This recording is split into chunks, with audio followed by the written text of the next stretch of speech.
Hello, hello. This is Lupine Fiasco coming at you again with a Talishar.net gameplay video featuring our favorite hero, FaB Rising Rebellion, playing against Vynnset Iron Maiden. We will be using our typical Runeblade package. Really looks the same as the aggro package, except that we are swapping out Rise from the Ashes and putting in Command and Conquer.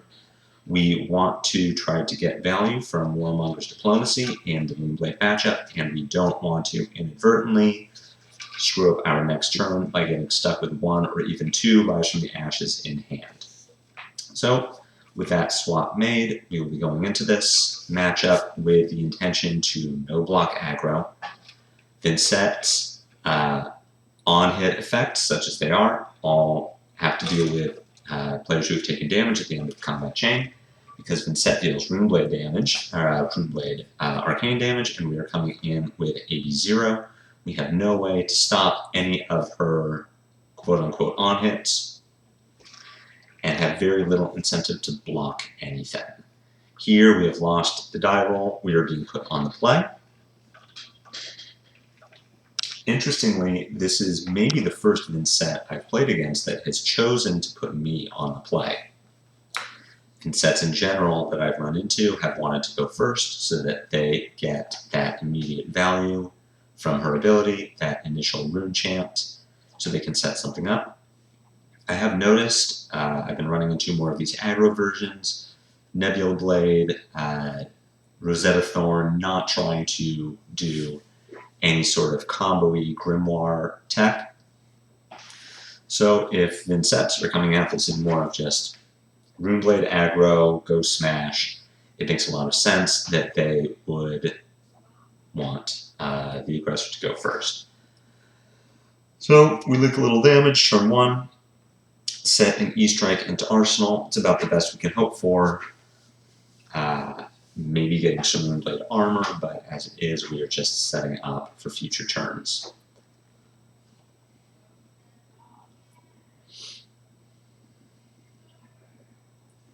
Do whatever you want, Vynnset, however many tries you need. I say that playing a hero whose game plan involves putting cards on the table and letting the opponent figure out math. Here we see a banish for Widespread Destruction. That is Arsenal Hate. We currently have a card in our arsenal, so it is worth thinking about how we can sequence this turn to get E-Strike out of our arsenal. We're going to see what Vynnset does here. We'll be taking 1 point of Rune Chant. This Nebula Blade will be coming in with the potential to make more Rune Chants.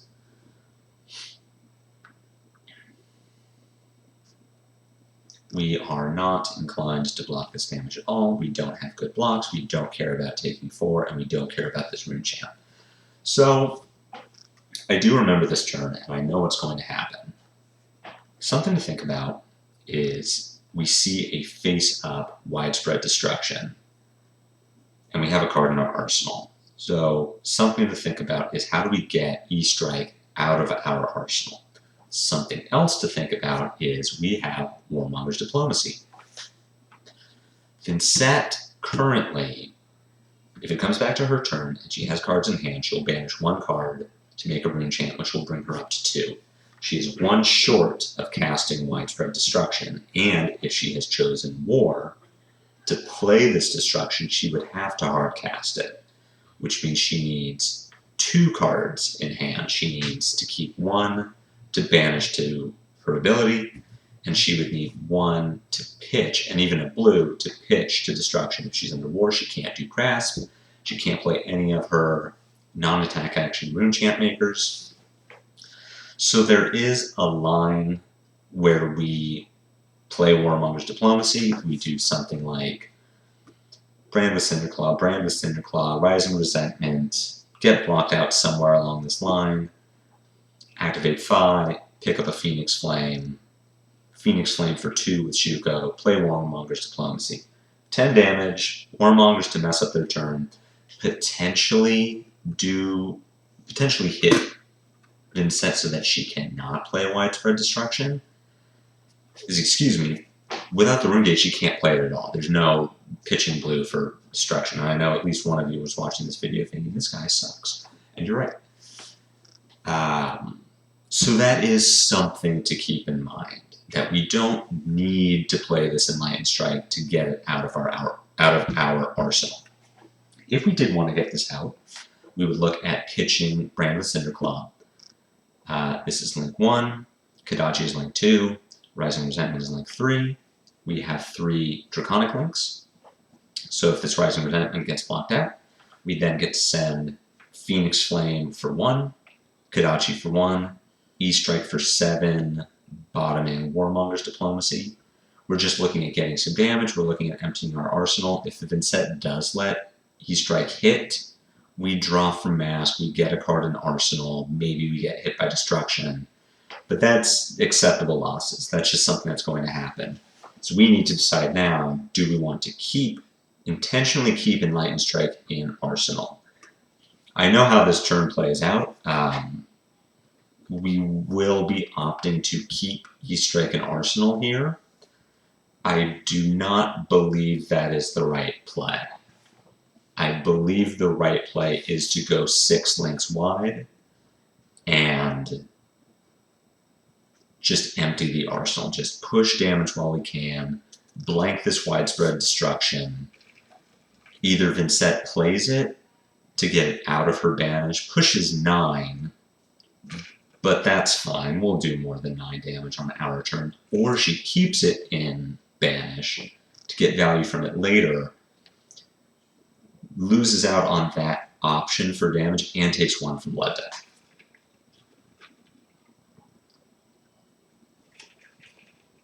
Here we choose to undo the turn. Minor sequencing issues, this doesn't matter. Whether we go 2-3-3-2 or 3-2-3-2, it's the same. We aren't looking, because we aren't taking a line that generates 6 combat links, we're only generating 5 without the E-Strike. We don't care how the sequence works. Vynnset has so much armor. She only needs 2 cards to make this destruction happen. She needs 1 card to banish to Vynnset and 1 card to generate a rune chant. Could be Funeral Moon, could be the rune chant cards. I don't know the name. Discounted by how many rune chants you play or control gives Rune Blade attack +3.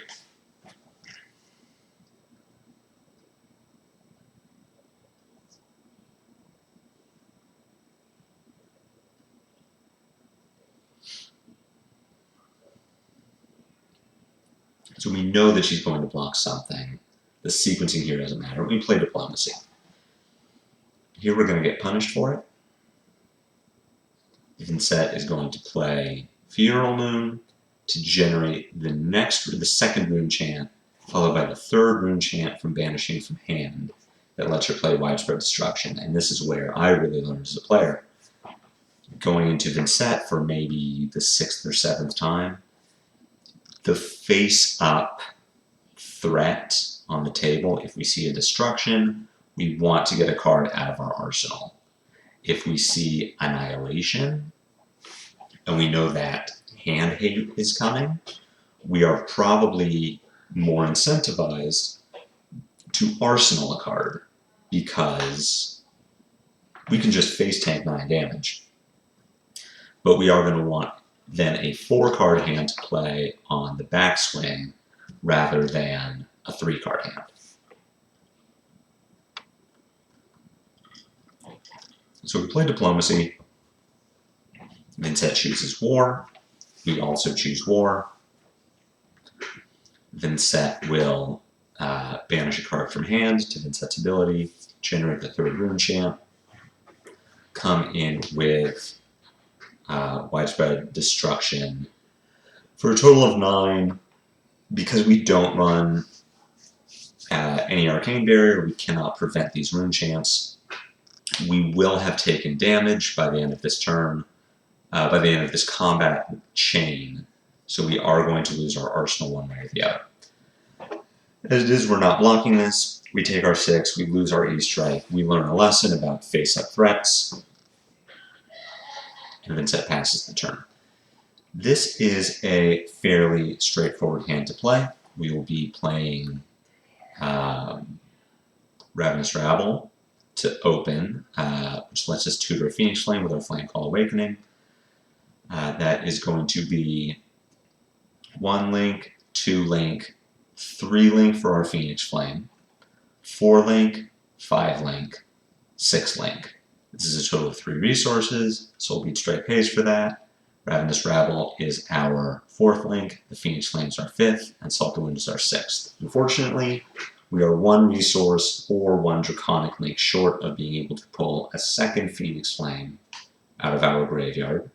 We would love to leave that in our arsenal, but as it is, we can still threaten 6. We're going to be getting armor from Vynnset. I don't expect that we are going to trigger Mask of Momentum here, but that's what this magic is. Vynnset may be skewing more aggressive, but compared to a Runeblade like Briar or even Viscerai, Vynnset is more mid-range. Think Bravo. Think 1 big attack every turn. They have some Moss Guys turns that go a little wider. But for the most part, think 1 big attack with some disruption. Less disruption than Briar. Than Bravo. But don't let the armor deter you. You're chewing through it slowly. Here maybe we get Carapace into card from hand. Or we get Grasp and Carapace to stop the on-hit from Salt the Wind.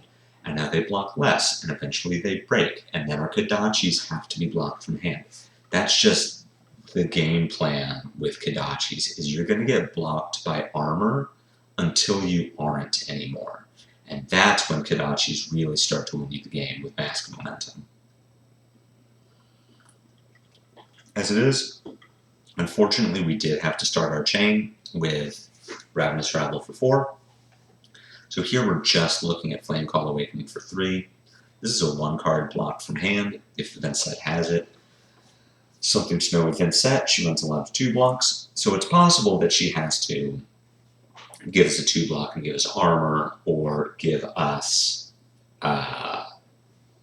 2 cards from hand, but we get 1 out of her,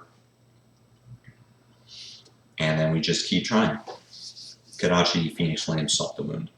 Phoenix Flame being the first half of Shuko sets us up for some good damage on Salt.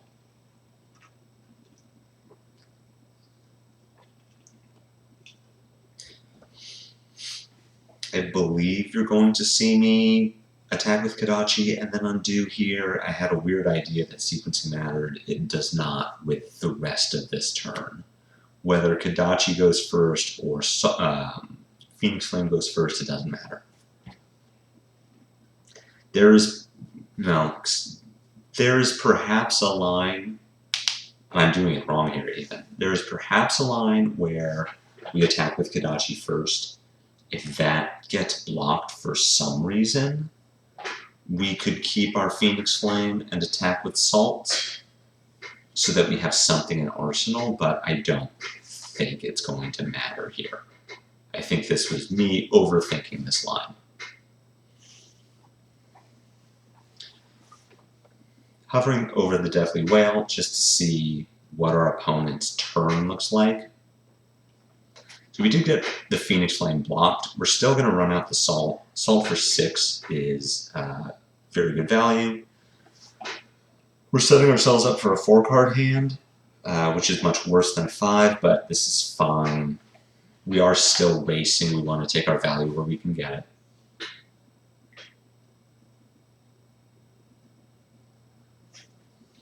Vynnset banishes Widespread Ruin. That's fine. That is the worst of her attacks. We do not care what happens to the top of our deck.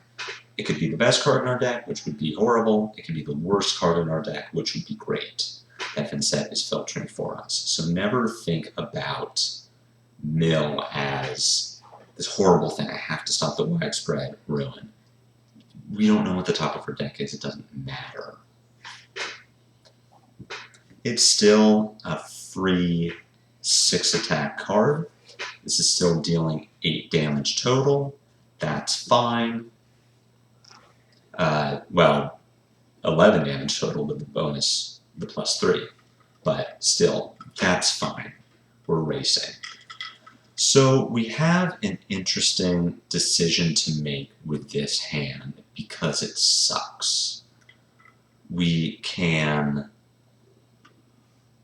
play our Art of War, though this does put us in a weird spot where the Art of War needs to be good. Right, we play Snatch. We hope that our opponent blocks for 4, maybe a 3 block from hand and the other half of their Carapace, or a 2 block and their Grasp. We then play Art of War, pitch Mounting Anger, Banish Lava Vein, Snapdragon. We'll draw 3 cards from this line, but we have no floating resources and no Draconic Links. So we kind of need it to be good. We need them to be really good cards, and there's a chance that we just draw 3 blues and our turn sucks. There is another line we take where we pitch this Art of War, play Mounting Anger for 4, Lava Vein Loyalty for 3, Phoenix Flame for 1, Snatch for 4. That isn't a great line, but it's the line we would have, and it still threatens 4, 7, 8, 12 damage off a 4-card hand. That's on rate. We can play Snatch first and snap it, then decide how we want to play out the rest of this hand. Given the life totals that Vynnset has Widespread Annihilation in her Banish, which will hit our hand, she has no rune chance, but there's a chance that changes. Looking at this, thinking about how I would kind of like to race a little harder, I would take the line of playing a Snatch first, snap it, and see how the Vynnset blocks. If she blocks 4, pitch, play, Banish, knowing that we have Furnace available. Well, pitch the Lava Vein Loyalty so that we have a 0 cost in our pitch zone for Kodachis. But use these 3 to draw 3 cards. If the Vynnset overblocks, uses a 3 block from hand and Grasp with the Arknight to stop the Art of War play, still snap the Snatch, but then do Mounting Anger, Lava Vein Loyalty, Phoenix Flame.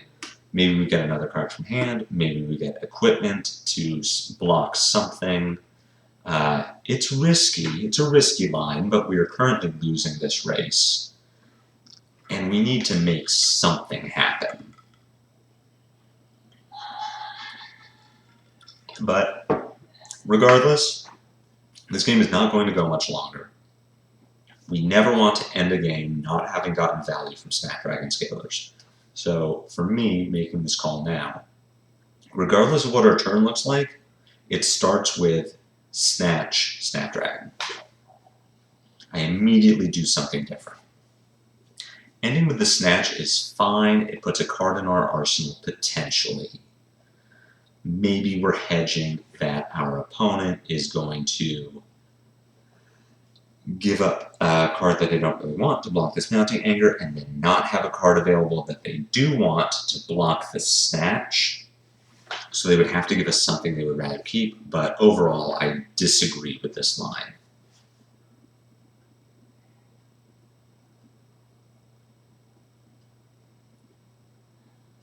Our opponent still has Grasp with no Battle-Worn creepers available.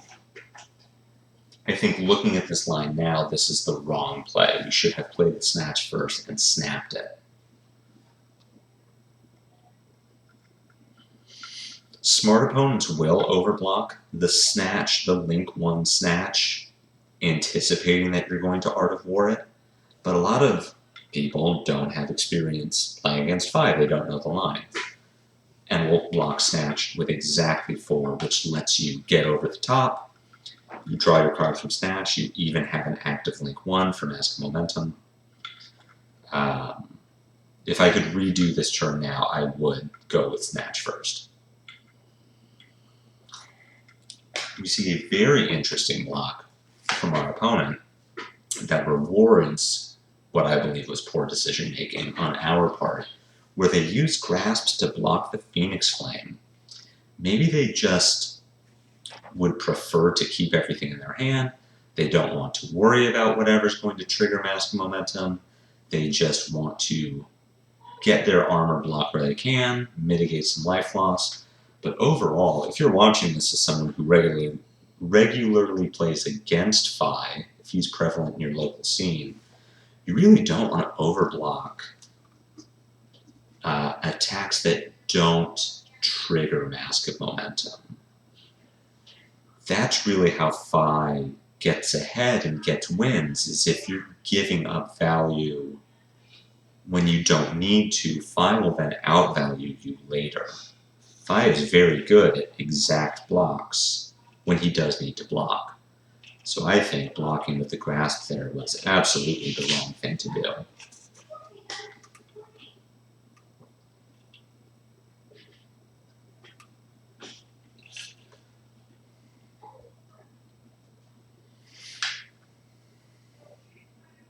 We see opponent setting up some nonsense. Good old Nebula Blade for 6, make a rune chant. We love to see that, and that comes off the back of opponent needing to block the Snatch with cards they would have preferred not to because they blocked the Mounting Anger first. And we see this is where FaB accumulates his value. This is where Kodachi's get much better in the late game because opponent ends up giving armor to stop things that maybe matter, maybe don't, but overall then open the door for our breakpoints. Again, this game is not going much longer. We will get our mitigation where we can. Vynnset doesn't really present on hits because everything she does is based on players who lost life at the end of the chain. So there's no reason to hold armor to stop on hits. The on hits are already happening. Here we do fire off our Snatch with our Snapdragons. We'll get a card from hand and the other half of this grasp. That sets us up for Kodachi, E-Strike for 7. Snatch for 7 damage is very good. Opponent has no armor left. Guess whose Kodachi's just got so much better.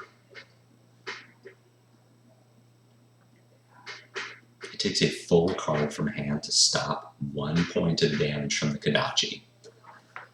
We could see Vynnset give up 3 cards to stop this E-Strike draw.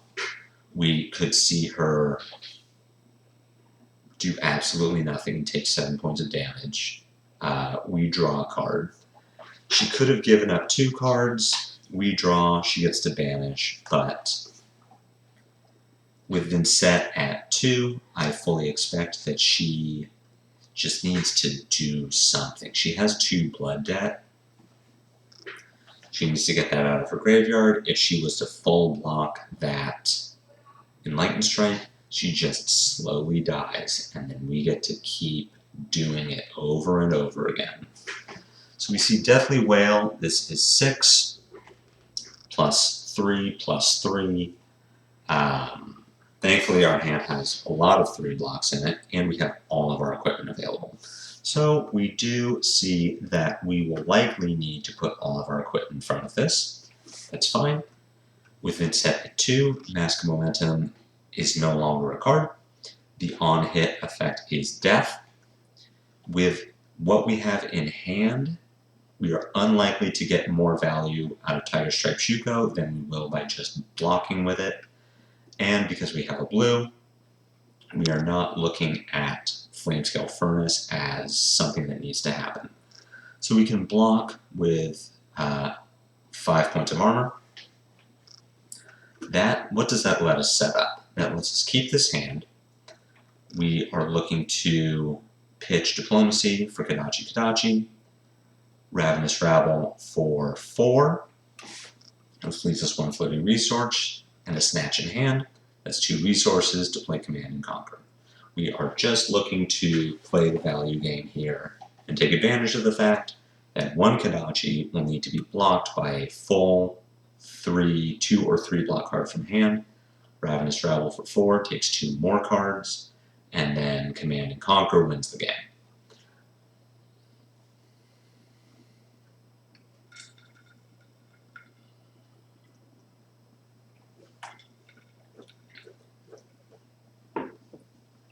Vynnset takes 1 point of blood debt, which is even better for us because now both Kodachis demand something, which is not where Achy Pancakey wants to be.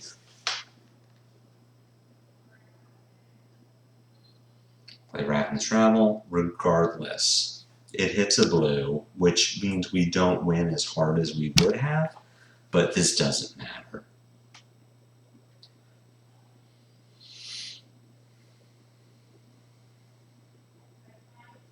Good game. That's Vynnset. That has been my experience with her so far. I think the aggro version is better into FaB than the combo Grimoire version. FaB just wins games too quickly for Vynnset to really set up an endgame situation, and all of the blood that she's accumulating to make her combo happen just does our job for us.